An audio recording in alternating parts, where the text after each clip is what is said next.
అయిన యేసుక్రీస్తు నామంలో మీ అందరికీ శుభాలు తెలియజేస్తూ ఉన్నాను. ఈ దినం మనం నోటి ఫలమును గూర్చి ధ్యానం చేసుకుందాం. ఈ ప్రపంచంలో రకరకాల ఫలాలు ఉన్నాయి.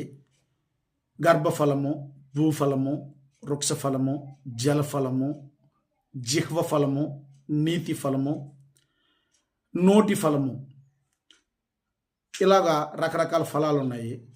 ఫలము అనగా లోపల ఉన్న అంతర్గత గుణలక్షణాలన్నింటినీ ఒక చోట ఇమిడ్చి వెలుపలకు మచ్చుకుగా తనకు బదులుగా ఇచ్చేదాన్నే ఫలం అన్నారండి.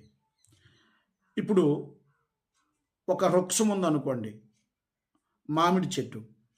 ఆ మామిడి చెట్టు ఒక ఫలం ఇస్తుంది, మామిడి కాయ లేక పండు.